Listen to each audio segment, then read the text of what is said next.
Hello, you're listening to Olaf Reads. I'm Olaf Harrison, and today's story will be another from the Brothers Grimm fairy tales by Jacob Grimm and Wilhelm Grimm. Thank you for listening. Now the story begins.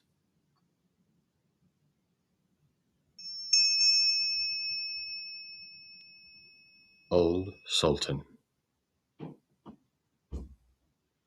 A shepherd had a faithful dog called Sultan, who was grown very old and had lost all his teeth. And one day, when the shepherd and his wife were standing together before the house, the shepherd said, "I will shoot old Sultan tomorrow morning, for he is of no use now."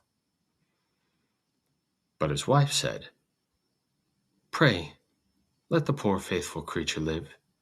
He has served us well a great many years, and we ought to give him a livelihood for the rest of his days." "But what can we do with him?" said the shepherd. "He has not a tooth in his head, and the thieves don't care for him at all. To be sure, he has served us, but then he did it to earn his livelihood. Tomorrow shall be his last day. Depend on it." Poor Sultan, who was lying close by them, heard all that the shepherd and his wife said to one another, and was very much frightened to think tomorrow would be his last day. So, in the evening, he went to his good friend the wolf, who lived in the wood, and told him all his sorrows, and how his master meant to kill him in the morning. "Make yourself easy," said the wolf. "I will give you some good advice.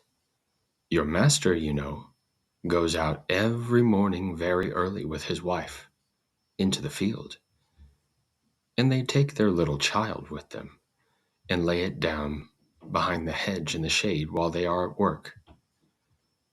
Now do you lie down close by the child and pretend to be watching it, and I will come out of the wood and run away with it.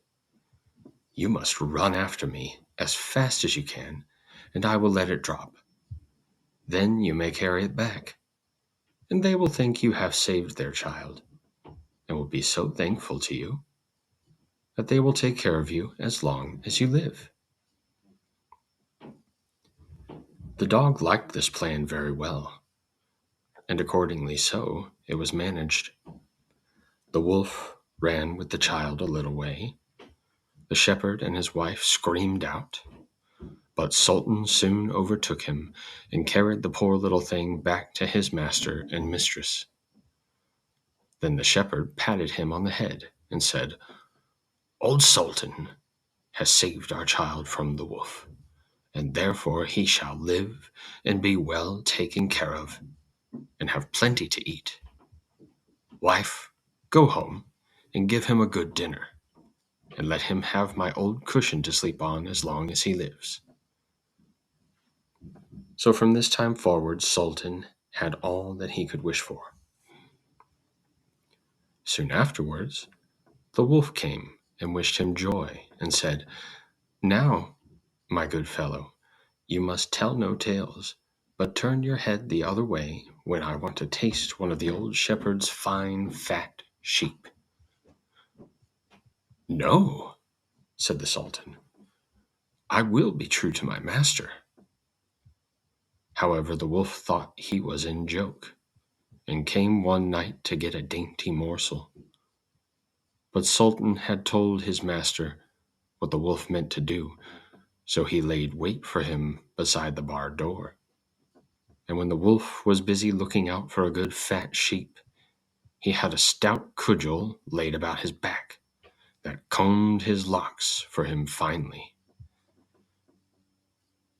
Then the wolf was very angry, and called Sultan an old rogue, and swore he would have his revenge. So the next morning the wolf sent the boar to challenge Sultan to come into the wood to fight the matter.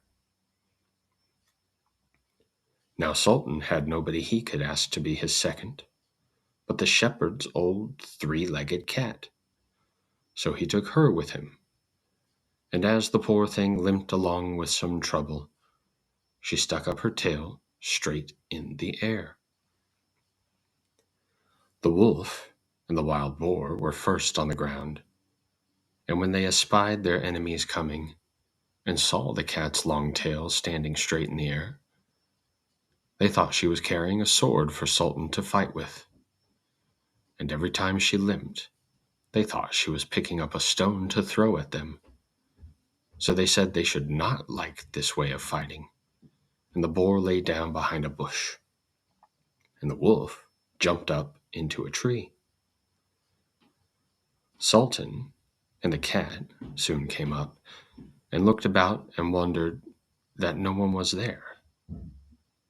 The boar, however, had not quite hidden himself, for his ears stuck out of the bush, and when he shook one of them a little, the cat, seeing something move, and thinking it was a mouse, sprang upon it, and bit and scratched it, so that the boar jumped up and grunted, and ran away, roaring out, "Look up in the tree! There sits the one who is to blame!" So they looked up, and espied the wolf sitting amongst the branches, and they called him a cowardly rascal, and would not suffer him to come down till he was heartily ashamed of himself, and had promised to be good friends again with old Sultan. And that is the end. Thank you again for listening. If you're enjoying Olaf Reads, please click those like and subscribe buttons to help support this show, and join me next for another story from the Brothers Grimm fairy tales. Auf Wiedersehen.